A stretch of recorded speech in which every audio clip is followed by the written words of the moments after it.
Hey, basketball fans, I'm Israel Gutierrez. Are the Warriors really just scratching the surface of their potential? And if that's the case, can anyone hope to contain them? We talk about that, a classic Greg Popovich moment, and much more on the latest NBA Lockdown podcast. And now, Jalen&Jacoby on ESPN Radio. When I pop the trunk, head to death. Y'all pop the trunk, I pop the hood. Now act stupid, I'll pop the trunk. Now give me your boom. Here's Jalen Rose. What up, dope? I'm David Jacoby. We're Jalen&Jacoby on ESPN Radio. What do we do here? We get the people what they want. Let's give the people what they want. Give them what they need. Rose. Tony Allen, Memphis Grizzlies have been winning lately. Crazy glue. He's got a little spin move. You know why I call him that? Why?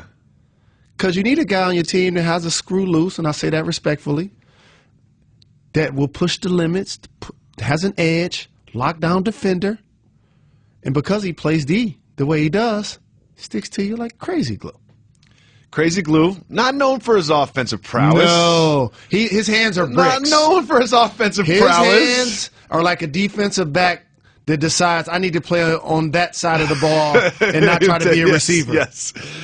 But he has a nice spin move to his left, finishes at the rim, on the baseline, in Charlotte, and then does what, Jalen Rose? He looks at MJ. He stares at Michael Jordan. Well, how can you not? He's just like, I just got a bucket on your team. What are you going to do about it? And he's the owner. But also, both of these teams have gotten off to surprising starts. David Fizdale's done an amazing job so far with Memphis, and this is without getting high-level production from Chandler Parsons, who was their big-time free agent. And he's now out again. Mike Conley scored 30-plus in 3 games. Marc Gasol, you saw him doing his Conor McGregor impersonation against the Clippers. Zach Randolph in the offseason, they talked about him coming off the bench. Whether he's in the game or starting or not, he's still going to be productive, getting you points and boards. And Vince Carter is still playing quality minutes for this team. All of a sudden, you look down at the standings, and like Memphis Grizzlies are doing really good. They are. And so TA not only looked at MJ because he's the owner of the team, but also they were winning big on the road. And those games feel good to you. They're up by 16 or so on the road against another good team, as you mentioned. But here's my question is, Tony Allen never had the opportunity to score on Michael Jordan. But it's just like you just want to do that when you know he's in the building, you know you're sort of being competitive against him. You did have the opportunity to score against Michael Jordan. How good does it feel? So basketball, it's unique because people are going to get buckets. Oh, yeah. Regardless to how successful. They're not soccer goals. They're not touchdowns. Yeah, correct. Yeah, like you're going to score. Right. So it doesn't matter if it's an all-time great player in front of you. You anticipate you're going to be able to get buckets, especially if you're an offensive player. So it does feel a different level of intensity when it's Michael Jordan because, I say this respectfully, he's really strong. And so if you stopped, like, it's one thing to get him chasing. Like, Reggie was the best along with Ray Allen and moving without the ball. Steph Curry, you see him do it. Klay Thompson, you see him do it. J.J. Redick, you see him do it. Them dudes single-double, baseline curl, may hit a 15-foot at the elbow. Then they start flaring to the three-point shot if you go over the top. So they got a chance to shake him. But that wasn't always my game. And so for players who that's not necessarily your game, that means you're facing. So you're either trying to go AI, one-on-one type of move and hope you could get him with a crossover, or you're going on the wing and you having to massage the ball, getting to a triple threat. And this is where I talk about his strength, because if you're posting up or you have the ball in a triple threat, this is at a time when you also can hand check. And you can also use your elbow. So you can feel the person's full body weight defending you. It's almost like before I move, I'm going to have to knock his arm down. It's almost like 2 separate moves to get by the dude because he's had long arms, he had big hands, he's really strong, and obviously he's one of the most athletic players in any sport that has ever done. You know basketball fans can't get enough of this. I know this is boring and whatever to you, but basketball fans can't get enough of this. Was there ever a moment where you were like, damn, this guy's good? Yeah.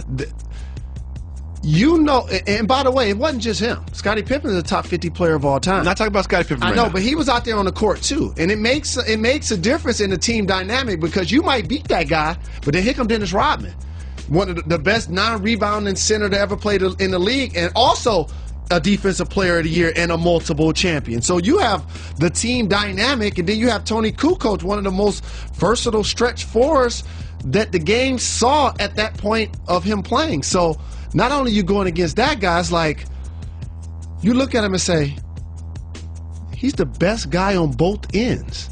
You hardly ever say that, and I don't care what decade it is. Yeah. Like, there was times where LeBron, you watch him play, like, best player on both ends. Hakeem Olajuwon, like, best player on both ends. Kawhi Leonard is trying to grow into that type of player. Not there. I'm just saying, he's trying to grow into that type of player. So that's unique. That's why those three players I just mentioned in that example are the only three guys to ever win Finals MVP and Defensive Player of the Year. Michael Jordan was honored by President Obama with the Presidential Medal of Freedom. And I see you sitting over there, D-Falk. Big shout. Barack Obama called Michael Jordan the guy from Space Jam and also said that he was more than a meme. Now, I always say you can be mean if you're funny, but is there a part of Michael Jordan that's like, I'm getting my presidential medal right now? Like, this isn't a Comedy Central roast. Not at all. And you have to consider the source. Barack Obama is Chi-Town Bulls first and foremost. He's represented them before his presidency, clearly. Once he got in office, except they never made it. All he got to do is chance to see LeBron all of the time. Got a chance to see San Antonio. He got a chance to see the Warriors.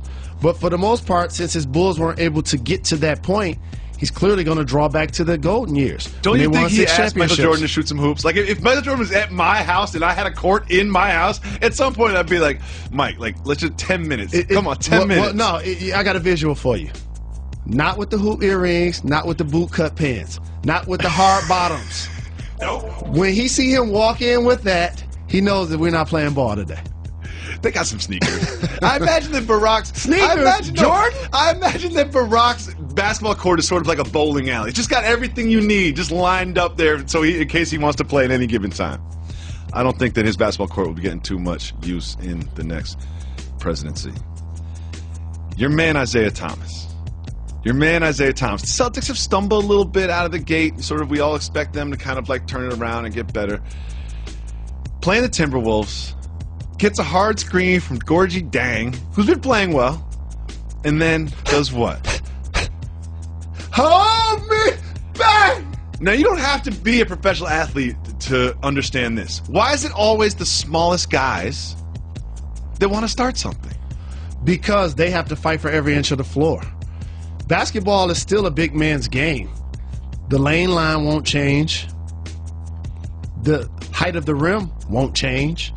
So a guy with height that has the same amount of equal skill usually wins in this sport.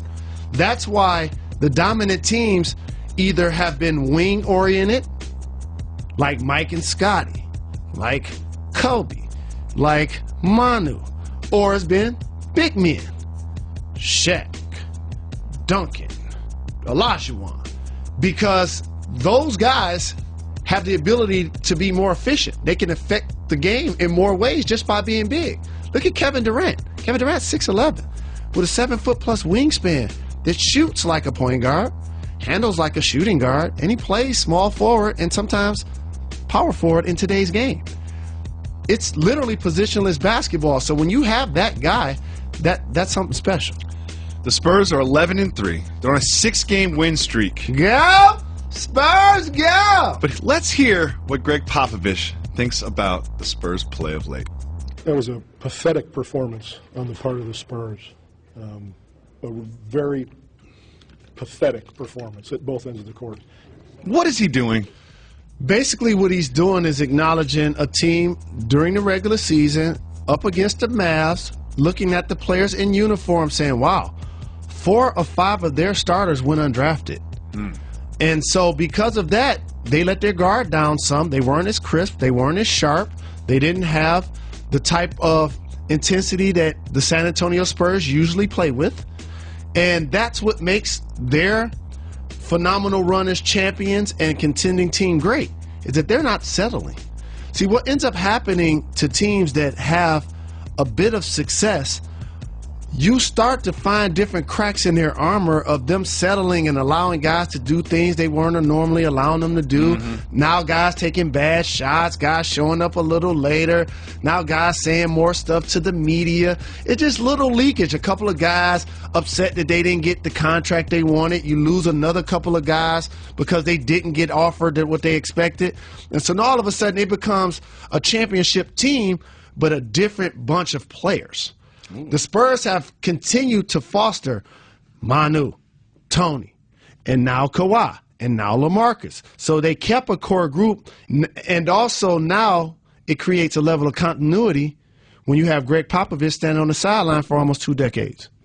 Standing on the sideline for your Michigan Wolverines as they take on the Buckeyes in Columbus is Jim Harbaugh. Wearing khakis. Michigan Wolverines have not the biggest game in the history of the college coming up this weekend, but a very, very big game. Probably the biggest game in college football thus far this season. And this is how you line it up when you schedule these two teams to play this weekend. You hope that they're both in contention for the national championship. Yep. And whoever wins advances, and the other This is a has to playoff game. wait 364 days and watch their rival go play potentially for the national championship.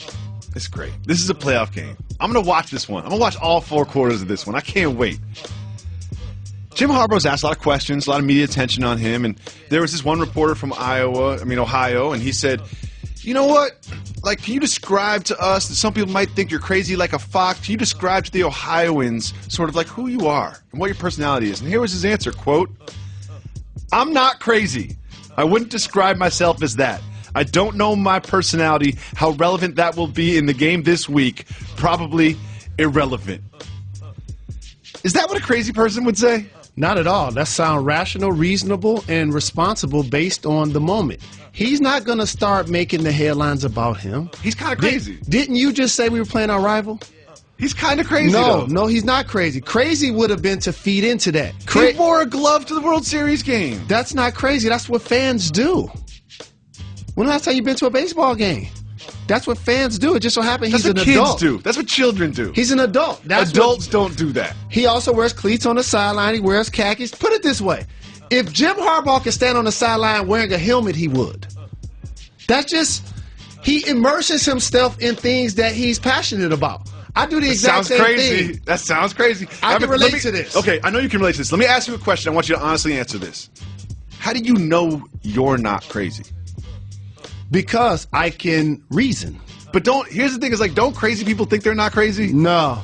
How do you know you're not crazy? Aren't you the last person to find out when you're crazy? When you're crazy, you don't have the ability to reason responsibly. You told me he was being interviewed by the media. Wearing a glove to a baseball game is not reasonable. He did not allow them to get off topic. I don't see whether I'm crazy or not, how relevant that is when we're playing against our arch rival. I'm not spending any emotional energy, any sweat equity on nothing that won't affect what's happening in a football game. That's smart. You worried about JT Barrett? I am too. Let me ask you a question. Yep. Is Jim Harbaugh weird? He's different. I'm different. Yeah, I'm different. Okay. I'm different. Yeah, I'm different. He's weird. I can't call him that. South Because Carolina. he's been so successful. He's weird. He's been so weird. disciplined. He's educated. Milk with dinner.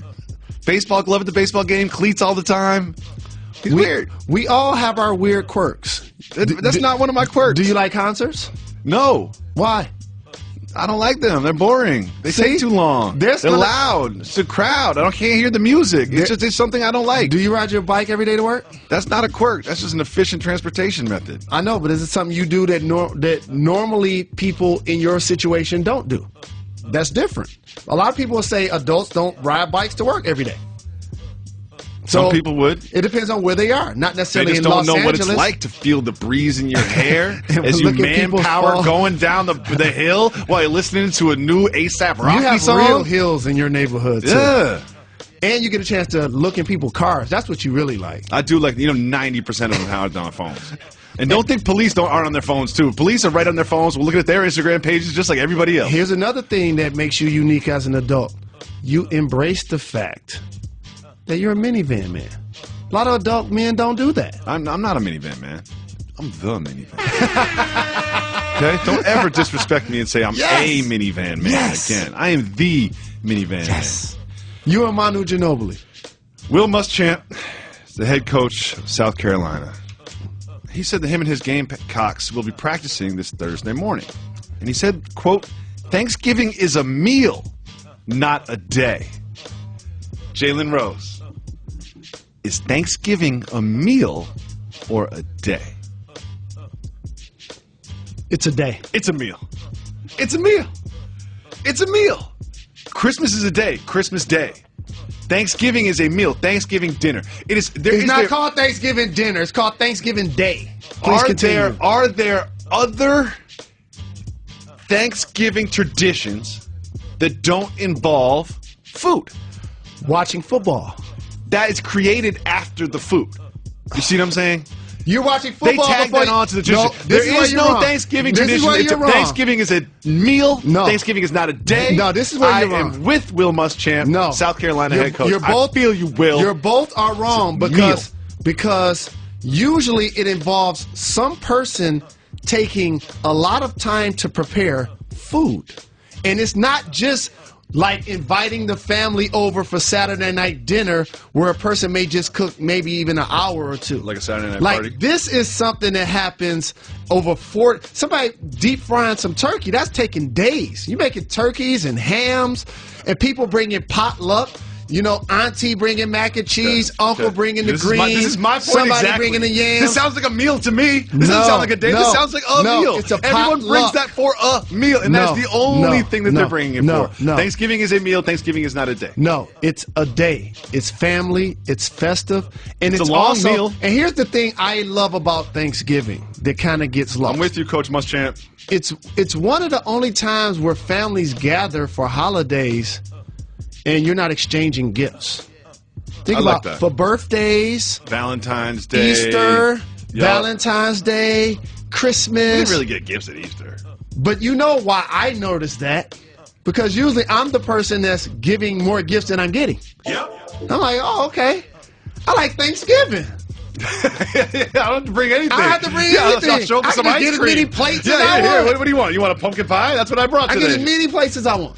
But in all honesty, it's definitely a day, not a meal. It's a meal. It takes longer to prepare, so it can't. It's a meal. How long? It's a meal. How long would it take somebody? It's a meal. Do you know? You know? It's an important meal. It's a day focused around a meal. But it is a meal, not a day. So who's going to cook on Thanksgiving where you're going to have a fork and a plate and eat? It's going to be a team effort. I'm led by my wife, Jacoby. Okay, when you say team effort, is that something like a normal invite me and the friends and family over? Say we're going to meet at 5 or 6 and then everybody's gone at 7 or 8? Or is she going to be preparing this meal starting, going to the market on Tuesday, cooking Jalen, on Wednesday? I'm not arguing that Thanksgiving is not a more important meal than other meals, but I'm saying there's nothing else to Thanksgiving than the meal. It is. It takes I'm with you, Will Muschamp. I'm with you. I see you, Will. We agree to disagree. I'm not with you, Will, but I am with you on making a team practice. You shouldn't have a day off. You got a game. Harvard and Yale have had this football game for like 133 years. It's a great rivalry. That's my adopted school. Okay. So Yale fans do this thing called the Saybrook Strip, where they all, like 12 or 14 of them all get naked, and they stand in the stands at the football game while the band plays. It delayed the game this year. And it got me thinking. You've adopted Yale. I've got an unpopular opinion. I don't really like people that went to Harvard and Yale. Let me just go here with it. Jealousy. I'm not mad at you because you're smart. I'm not mad at you because you got all the. I'm not mad at you because you got all the great jobs and you guys are doctors and you're leaders of your field and all of this. It's just something about the fact is, and anyone who knows anyone that went to these schools knows exactly what I'm talking about. Yeah. If someone went to Harvard or Yale, they will let you know that they went to Harvard or Yale. If they talk about it, they're wearing the sweatshirt. You look at their car, the back of the car, it's got big letters that say Harvard or Yale on it. It's just kind of like, I get it, but that was 20 years ago that you went to a school. Like, it's not your personality. You know what that's called? In your face. And I don't like it. Think about it. I don't like it. They don't. The man above doesn't say he prepares a table in front of an empty room. He prepares the table in front of your enemies. They have to watch you eat. They have to watch your cup overflow.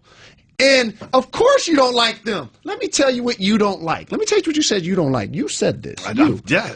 You don't like that they're smart. Don't like that. Okay. It's all in my face with their intelligence, using big words and stuff. I don't like that. So here's the thing. You didn't say careers. You hating so much. You said jobs. Yeah. Usually you go to one of those schools, you have a career. No, I don't. No. Okay. You're guaranteed a career. Okay. Because on your resume it says Harvard or Yale, so people just hire you. Okay. They don't even have to have the interview. They went to Harvard. It's like, I've worked with people that are like 47 years old still talking about, oh, I went to Harvard. And by the way, you went to NYU. You also said this. But you barely know that because I don't talk about it. But you did. How many times have you wear an NYU sweatshirt? And you should. They don't even sell them. You should. But, No. here's the other thing you don't like. That they're leaders?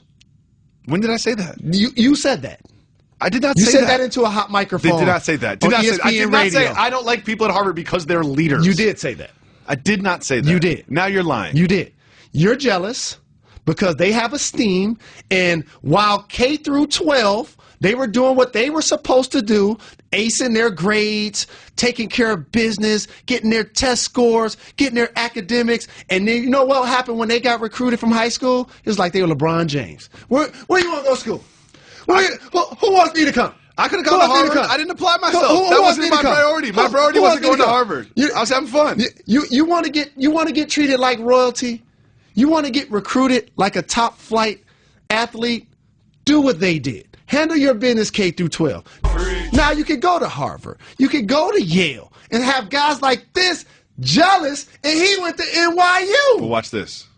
If one of my kids gets into Harvard or Yale, I'm going to buy so many sweatshirts. I'm going to buy so many sweatshirts. I'm going to get a tattoo on my face that says, my kid is at Harvard. I'm going to pour this across my forehead. Old school. Just say, my kid is in Harvard. I'll tell everybody, hi, my name is Jalen&Jacoby. One of my kids is in Harvard. Such a hypocrite. Off the bandwagon. Jalen Rose. What up, though? Kirk Cousins getting paid $19 million. That's your guy. On the franchise tag. Back-to-back mentions? They wouldn't pay him. And on the way off the field on Sunday night, really? In front of everybody, when everybody is watching, after beating Aaron Rodgers and the Packers, Kirk Cousins goes right over to the general manager, and he gives him a little tussle on the head. Have you seen Green Bay's defense this year? Have you seen Green Bay's running game this year? He says, how you like me now? Like Cool Mo D. Right to the guy that wouldn't give him the contract. When he was asked about it, he backed up. He said, quote, no, there's nothing. Was just excited coming off the field with emotion. One thing for Mr. Cousins that we know. I got to ask D'Angelo Hall about this. Get well soon, family. Because Kirk Cousins has been a guy that will be questioned because he doesn't have the knockout talent that you see from a franchise quarterback in the productivity or even the championship pedigree of Tom Brady, Aaron Rodgers. But how you like me now? Russell Wilson, how Drew you like Brees, me now? Ben Roethlisberger. How many $100 million are you going to give me? And then you have guys I'll that take $300 million. Were able to win it all. Eli twice, Flacco. They get a different level of etiquette from their fan base, and rightfully so. For Kirk Cousins, he represents the blue-collar football player like Alex Smith. When you talk about best players in the league or best quarterbacks, they're not going to necessarily, the fans won't appreciate his career until it's over. His efficiency, his yards are going to be there, his wins are going to be there. So it's always hard for a team to decide, when you look at him and he's not Cam Newton, should we give him the big bucks? And then you really look closer at some of the rosters and you say, wow, they have Dak Prescott, and a lot of good quarterback situations are shaping up around the league. Carson Wentz and Jared Goff are now getting time. Matthew Stafford is in Detroit. Matt Ryan is in Atlanta. You're just naming quarterbacks now? I am, because at some point you're going to be close to average. And he's better than average. A little above average. But sometimes he's going to perform below average. But let's talk money, though. He's on the franchise tag. He's getting paid $19 million, which is a nice salary. It's what it's worth to you. It's a nice salary. And then you look at Brock Osweiler's getting paid $72 million. Sure, the Texans are fine, but He's got to look at this and say, I'm getting paid. I bet on myself, and that horse came in. Speaking of Brock Osweiler, can y'all stop the game and get the green light out of his eyes? Can we talk about the green light? Like, seriously. What's going on with the guy who says, you know what I'm going to do tonight, Jalen? I'm going to take my laser pointer, and I'm going to shine it in Brock Osweiler's eyes and make it hard for him because I love the Raiders. I'm going to ruin this experience for not just the 100,000 people that are here. I'm going to ruin the experience for the millions of people that are watching, too. I'm just going to ruin everything for everybody. This ain't even about him. Like NFL. Seriously? Like, we're playing a game in Mexico. You're insulated. There's cameras everywhere.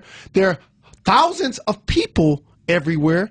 You mean you can't find the guy? The guy. There's at least 40 people around there. We're like, there he is right there. Correct. All you have to do. If he's in your section. Somebody in the section will clearly say who it is.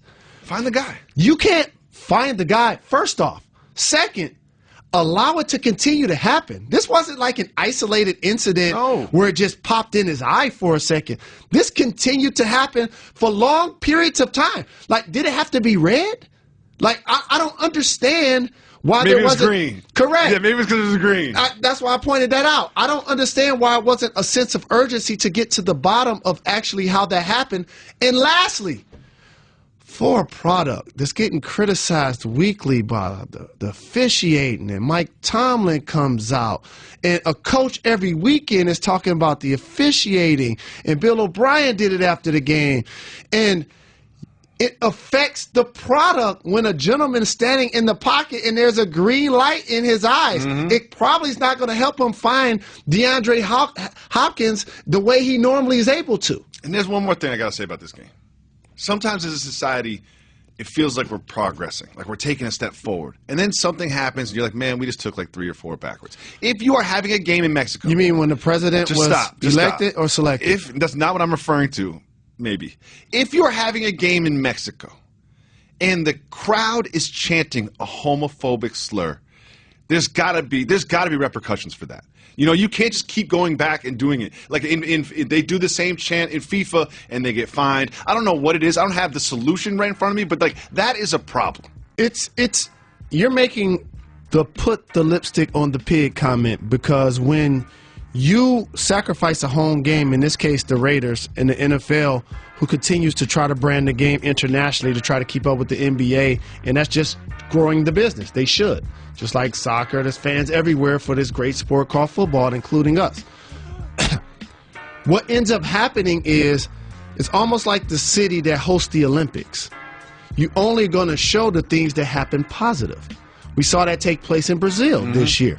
And so you're not going to hear radio shows or television shows get in depth like we are.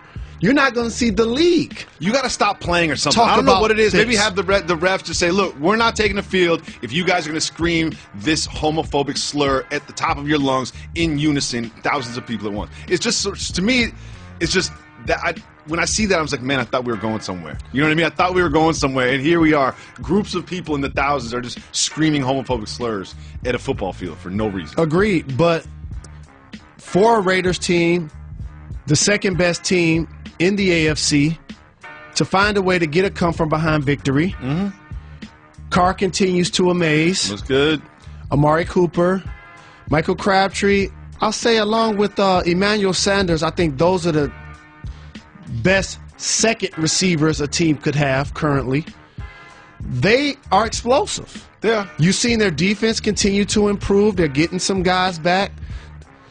The Texans are a surprise. Like, when I watched them play football without J.J. Watt, it was good to see Clowney be productive. I've been waiting on that. No, this year he's been productive. I know, but I've been waiting on this. Yes. Remember when he popped the helmet off of a player like you would do the top of a beverage, that was against Michigan. So I have that visual in my head, like waiting to see that guy play football.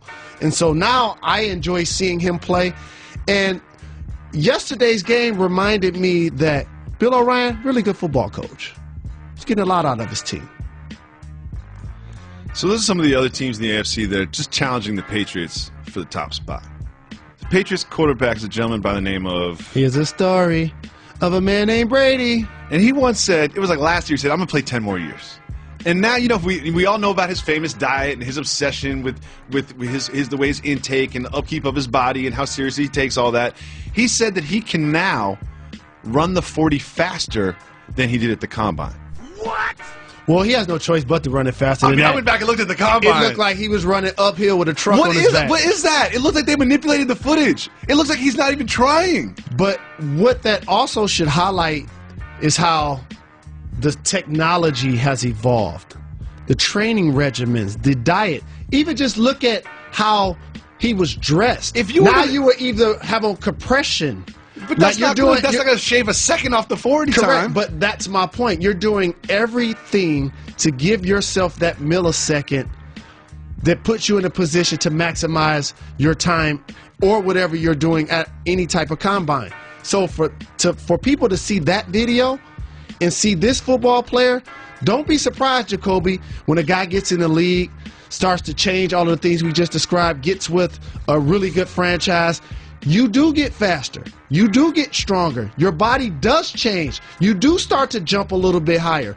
This is the evolution of going from being a collegiate athlete to a professional. Everybody talks about how Tom Brady, 4th-round pick. Oh, that's right. Sorry. He was a 6th-round pick. One of the greatest quarterbacks ever, if not the greatest quarterback ever. After watching that video, I'm like, how did he even get drafted? Like, how did he go in the 4th round? Why did they even waste a pick on him? You know, the thing I like is the older you get, the longer the walk conversation was to school when I see Tom Brady. It's like, oh, the Patriots did such a genius thing by drafting him. They took him in the 6th round. Exactly. Like, they even passed on it multiple times. You know, like the GM is asleep. Like, they you know, knew it was like the something that everybody else assistant didn't GM know. is at the wheel at that point. He was sharing time with Drew Henson, and the Patriots did a good job of taking a flyer on the guy that went on to become an all-time great.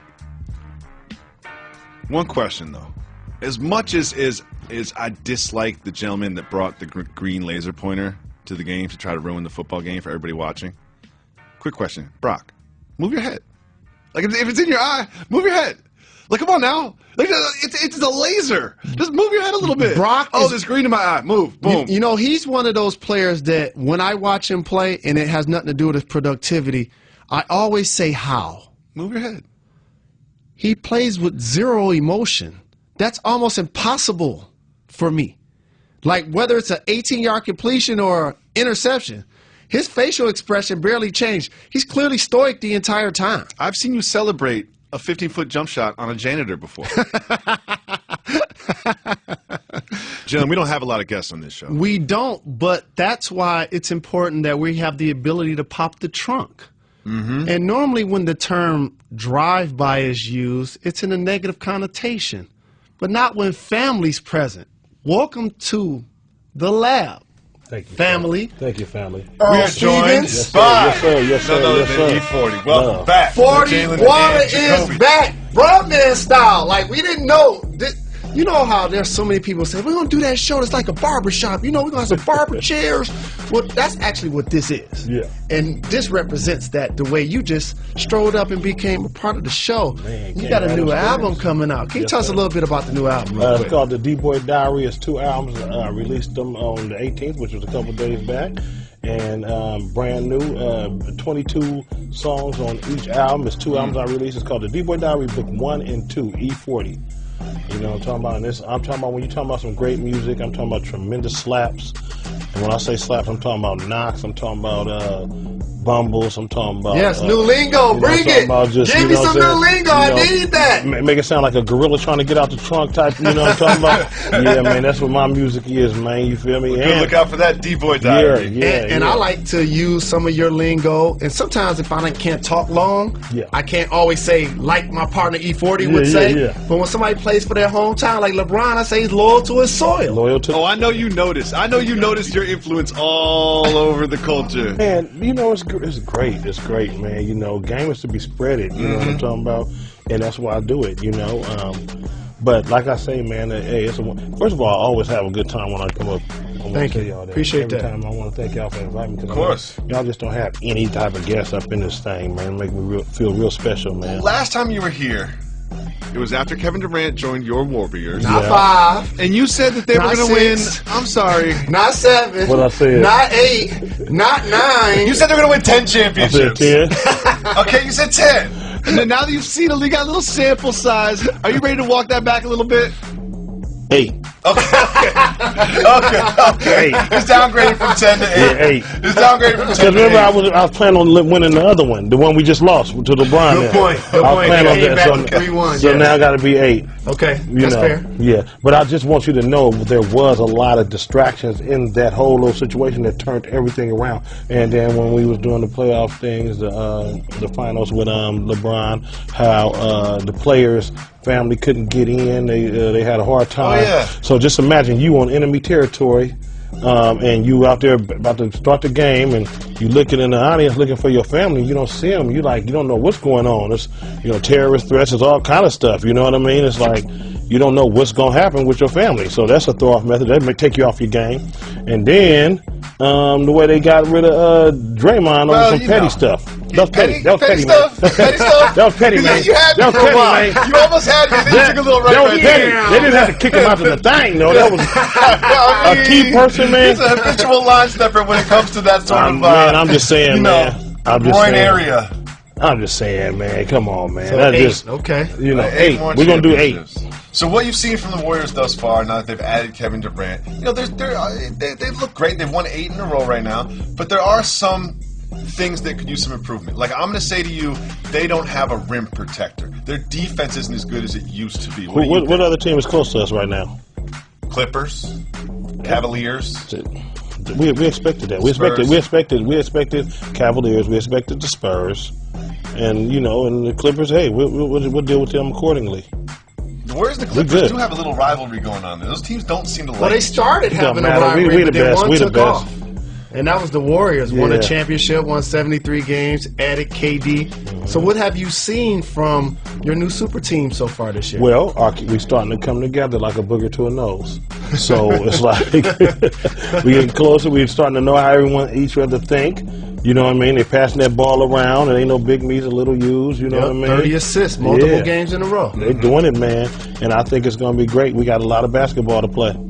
There's a lot of excitement in your Bay Area, not just about the Warriors, but the Oakland Raiders. Raiders. Now, I know you support the 49ers, but in the Bay Area, is there sort of a shift in excitement and attention from the 49ers due to their poor performance to the Raiders? I don't know. I think 49er fans is loyal just like Raider fans. Raider fans is very loyal. They waited around for a long time. They've been losing for years. And we have been losing for a few years too, for the past 3-4 years or whatever. And but the Raiders, I take my hat off to them. They got a good quarterback. They got a great team. Crabtree, I don't care what team he go to. I'm a fan of him regardless of what. You feel what I'm saying? Mm-hmm. And so, I think that hey, I'm from Vallejo. I used to try to roll with the whole Bay package before they start, saying you got to pick a side. All my cousins, all them, and everybody that was Raider fan, they was like, man, 40, forget that. You got to pick a side. So you got to understand, my neighborhood consisted of Chester McLaughlin, R.I.P. Chester McLaughlin. Yes, indeed. Daryl Russell, he stayed right there in my neighborhood as well. I had Danny Stubblefield stayed right down the street from me, and Merton Hanks stayed right there. So I'm going to I'm going to Oakland Raider games, and I'm going to 49er games because those are my folks. And then it became a time, since social media and all that, man, you got to pick a side. So I said, okay, man, I'm just going to rock with the Niners, but I ain't mad at the Raiders. Do y'all thing. You feel me? So it's their time, so they doing their thing. I appreciate you not bandwagon jumping. I'm never going to do it. It's 49ers for life. They already stepped in it. But I stepped in it. We have something in common. His name is Jim Harbaugh. And your team was in the Super Bowl when he was on the sideline. And Colin Kaepernick was a $100 million performer on the field. Yeah. Now he's in Ann Arbor. We hope to play for a collegiate football playoff this year. What's going on with your 49ers? We're not looking good, man. I don't know what's going on. I can't blame it on one person. I always felt like we need a strong. I've been feeling like this for years. We need a stronger offensive line, and we need some adjustments done through with the administration. That's just what I feel like. We need to choose. We need to do a better choosing of what we're doing. It's a very young team. Hopefully, we'll get it all worked out. But I'm a Niner for life. And their GM, Trent Baalke, was the guy basically had a power struggle with Jim Harbaugh, and he won out, and that's what forced Harbaugh out the door. Wow. Essentially. Man, Harbaugh, man, he's doing his thing over with Michigan, man. I mean, that's an incredible coach, man. And I take my hat off to him. Man. A good fella, man, you know. The D-Boy Diary Book 1 and Book 2, you've got 21, 22 songs per. Yeah, he doesn't that's cheat the 40, audience. What, 43, 44 songs. I mean, that's a man's lot working. of work. Like, that's a lot of time in the studio. Yes. What sort of perks do you have of that job? What do you use for influence? Or creative while you were recording? juices. Yeah. I use the struggle for my influence, and I use me having a passion for music, not just in it just to say silly stuff and do, you know, some people in it, some of these rap dudes in it just for, you know, some of the brawls right now and, you know what I mean, a little few dollars and jury and all that. That's cool. We all got that and all that, but this is my real occupation. You gotta listen to me, man. I played the drum from 4th grade all the way to 12th grade. The snare drum and the band, the bass drum, you know what I mean? So that was a passion, and back in them days, there was no Pro Tools or Logic or computers like that. Everything was manually done. So my passion is there. So that's what drives me, man. You know, me being the oldest of 4, my mama being a single parent, you know, raising us. But my daddy never deserted us. I love him. He paid child support and all that, and you know, he was in our life. You know, but Mom's was the one, you know, that really was right there and told us to get out there and be men, and we did it, and we followed our dream, and my pops, he played instruments and stuff like that too. So, hey, it's just the fire in my heart that make me the artist that I am, to be able to survive in this game for 30 years almost. So here's the important question. 30 years. 30. Here's the important question. It's Thanksgiving week. Yeah. What is different about Thanksgiving for E40 that might not be traditional in other homes? Well, You got the beverages for sure. I got that. Got yeah. those. What time do they start? They start early. We start. Like, is it we noon? wake up. Man, it's perking all day, all day. We love dominoes and all that good stuff. But a lot of times, a lot of times we all meet up at Mom's house. But my brothers and sisters, and everybody got families, and they, you know, everybody everywhere now. So Moms make her rounds to our houses and stuff. You know what I mean? So, but guess what she do every time? No, she makes sure she make me. And a lot of people might not agree with this, but this is how I was raised. Just like a lot of people was raised on what's that with the snail and escargot? Escargot.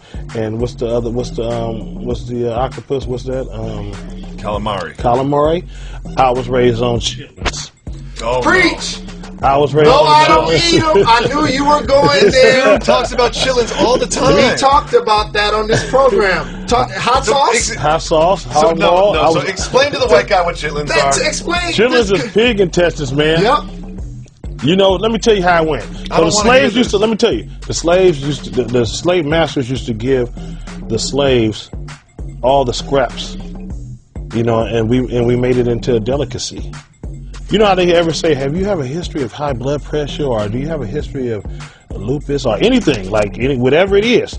You know, it's genetics, man. It's in my blood. I love chitlins. So you put hot sauce on chitlins? Yeah, hot sauce on. You clean it. You got the right. This is where I wanted to go. My mama cleaned them. Tell them about the process. The process and what you it gotta does to clean. the house. You got it stinks up the house, but you got to get them first. First of all, you got to get them already pre-washed, and then my mama go in there with the vinegar, the whole woo-wop, like she take her time. I say, Mom, are you sitting down when you're doing this? I don't want to see you go through this. She said, No, this is once a year. This is what I do for y'all. This is what, you know, and that's how I told her the other day, because it's my birthday on the 15th, hers on the 13th. So she said, I'm making some chitlins. I said, just save it for Thanksgiving. You know what I'm talking about? And she make the best, brother. She put her pride and she put her foot in there. That's love. I'm talking about for real. So that's why I eat it. My mama, she's still around. Jalen's so happy right now. He talks about chitlins all the time. And I'm happy he brought in the historical context of perseverance. Yeah. Because think about a people who are willing to eat pig intestines. Yeah. They were forced to in a lot of ways. And he said the key word, turned it into a delicacy. Yeah. Because if you've ever walked into a house where somebody was cleaning chitlins, that takes hours. Yeah. How much time does she spend I don't even ask her. I just know she's a couple times she was right? my back. Yeah, I want her to sit down. Like, got the high chair right over the sink, with the bucket, and just really in there, just cleaning up, stripping it, putting the vinegar in it, dipping it in the vinegar, and she got a process. She clean with it, you know what I mean? They really rock with it. Y'all can miss me with the chillins. You can miss me with the chillins. Thank you so much for coming by. Everybody, check out the D-Boy Go Diary. represent. Book 1 and 2, straight back-to-back Book 1 blaps. and 2. What's on there? Straight back-to-back blaps. Blaps. This song got the song. Just throw it in and let it do what it do. Thank you so much for listening on ESPN Radio, for watching on ESPN2 and ESPN News. Thank you to E40, and thank you for subscribing to the Jalen and Jacoby podcast. Keep a mirror in my pocket because I practice at home. It's the best thing that's ever happened on the show. We out here. They know we out here. College football lives here. A Michigan-Ohio State game that has about as much significance as any that has ever been played. The Michigan-Ohio State rivalry is simply called the game. Caught! Is it a touchdown? Yes! Ohio State, Michigan. Coverage begins Saturday morning at 11 Eastern on ABC and on ESPN Radio. Presented by Dr. Pepper. North Carolina is still alive for the ACC's Coastal title. It's North Carolina State's final shot at bowl eligibility. Coverage begins Friday morning at 11:30 Eastern on ESPN and on ESPN Radio.